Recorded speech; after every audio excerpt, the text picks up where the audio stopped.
चलिए आज हम लोग को पढ़ना है स्थिर वैद्युत बल तथा गुरुत्वाकर्षण बल की तुलना। तो स्थिर वैद्युत बल क्या है? स्थिर वैद्युत बल यानी कि कूलम बल और गुरुत्वाकर्षण बल यानी कि न्यूटन का बल। तो न्यूटन का जो सार्वत्रिक नियम था वो बताता है कि जो न्यूटन का बल है, सार्वत्रिक बल, वो बड़ा बड़ा पिंड पे भी लागू होता है, सूरज चांद चंद्रमा के बीच भी, और छोटा से छोटा कण के ऊपर भी लागू होता है। न्यूटन का कहना था कि मेरा जो सार्वत्रिक नियम है वो सभी के ऊपर लागू होता है, चाहे वो पिंड बड़ा हो या फिर पिंड बहुत छोटा हो, दोनों के ऊपर लागू होता है। जैसे कि अगर हम लोग मान लेते हैं कि केंद्र है, परमाणु का नाभिक है, नाभिक में कोई कण एक धन आवेशित है, नाभिक में प्रोटॉन है जो धन आवेशित होता है और इसके कोर पर इलेक्ट्रॉन स्थित होता है और इलेक्ट्रॉन क्या है? ऋण आवेशित है। आप देखो कि इलेक्ट्रॉन और प्रोटॉन दोनों किसी न किसी बल से तो बंधा होगा। अगर इन लोग दोनों के बीच बल नहीं लगेगा तो इलेक्ट्रॉन का जो दिशा होगा बार बार बदलता रहेगा। तो इनके बीच लगने वाला जो बल होता है उस बल को हम लोग बोलते हैं अभिकेंद्रीय बल। नाभिक मतलब इलेक्ट्रॉन दोनों के बीच लगने वाला जो बल होता है उसको बोलते हैं अभिकेंद्रीय बल। अभिकेंद्र बल जो केंद्र की ओर लगता है, ठीक है, सेंटर फोर्स। और इलेक्ट्रॉन का भी अपना कुछ न कुछ द्रव्यमान होगा।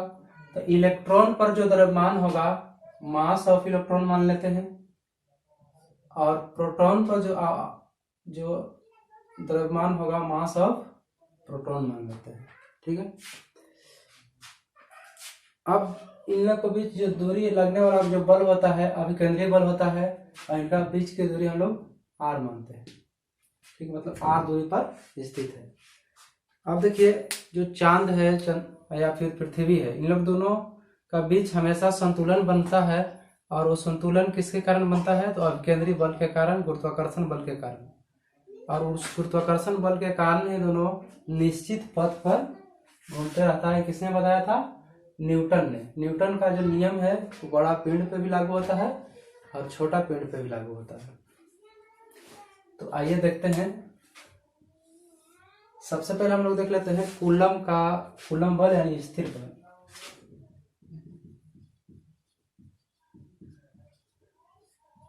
कूलम का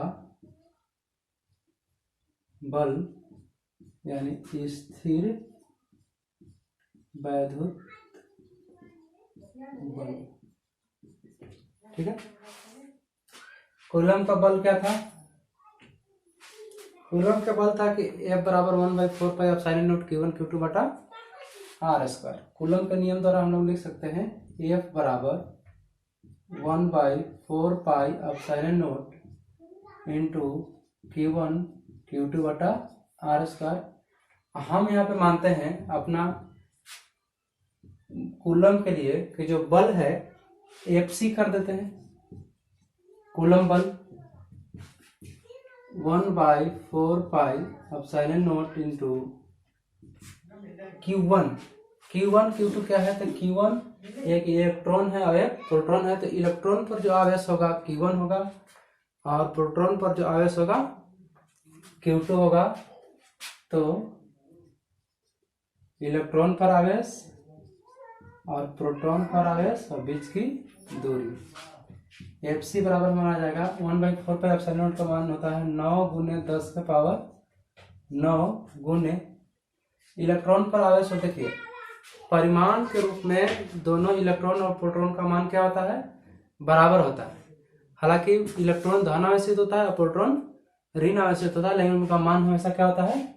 बराबर होता है। तो इलेक्ट्रॉन पर आवेश हो जाएगा 1.6 × 10⁻19 और प्रोटॉन पर भी आवेश होगा 1.6 × 10⁻19 और बीच का दूरी R स्क्वायर मान लीजिए क्वेश्चन नंबर फर्स्ट, ठीक है। अब हम लोग देखते हैं कि जो दूसरा बल है गुरुत्वाकर्षण बल या कहें न्यूटन का बल। तो दूसरा जो बल है न्यूटन बल,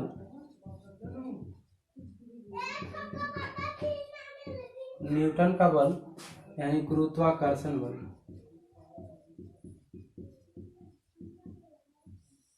गुरुत्वाकर्षण बल, अब गुरुत्वाकर्षण बल क्या था कि जैसे हम 9th क्लास में हम लोग पढ़े थे कि G इंटू m1m2 बटा आर स्क्वायर। तो G क्या है, सार्वत्रिक नियम जो गुरुत्वाकर्षण बल वही G है। तो न्यूटन बल यानी कि Fn, न्यूटन बल को हम लोग Fn मानते हैं, हालांकि बल F है, न्यूटन का बल है इसलिए Fn मानते हैं।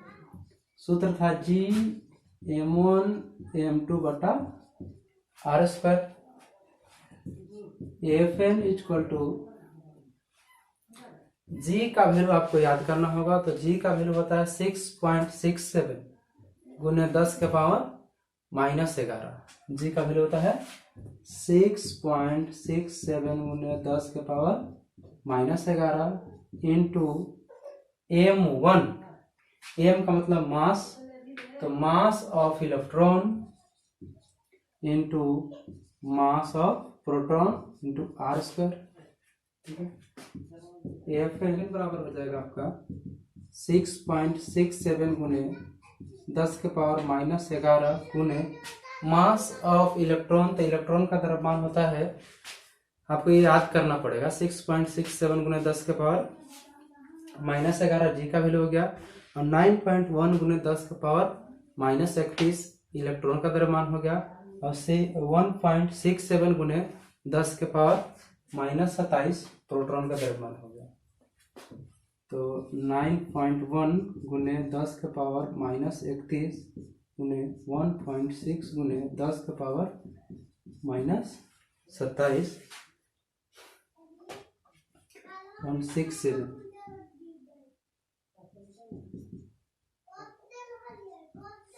और बटा आर स्क्वायर। ठीक है, समीकरण नंबर 2 हो गया। फर्स्ट और सेकंड से हम लोग देखते हैं।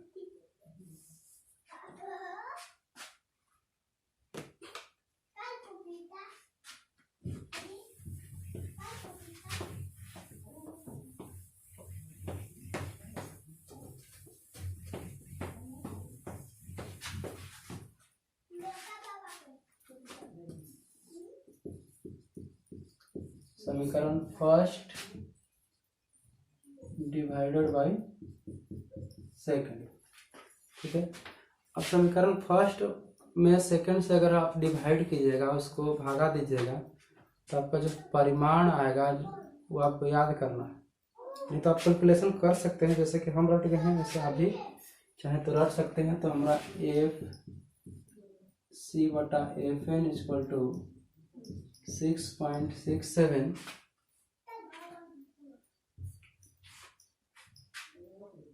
FC बटा Fn इक्वल टू 2.27 गुने 10 के पावर 39, 10 के पावर 39। ये जो आया आपका FC बटा Fn का वैल्यू आ गया, यानी कि कूलम के नियम द्वारा बल और न्यूटन बल दोनों का अनुपात में कितना आता है, 2.27 गुने 10 के पावर 39। इसलिए हम यहाँ से लिख सकते हैं FC इक्वल टू 2.27 गुने 10 के पावर 39 Fn। ठीक, यदि जैसे अगर नगण्य दूरी का, जैसे अगर मान लो कोई बहुत बड़ा दूरी है और उसके अनुसार अगर 1 सेंटीमीटर हम लेते हैं, तो 1 किलोमीटर के अनुसार 1 सेंटीमीटर जो दूरी होगा वो बहुत नगण्य माना जाता है, शून्य माना जाता है। इस तरह से हम लोग इसको यदि मान लेते हैं कि 2.27 जो दूरी है 10 पर 39 से बहुत छोटा है, तो इसलिए हम कह सकते हैं कि यदि अगर ये 0 हो गया तो FC का वैल्यू होगा, यानी कि कूलम बल न्यूटन बल का 10 के पावर 39 गुना होता है। यहाँ से हम कह सकते हैं कि जो कूलम बल होता है न्यूटन बल का 40 गुना होता है।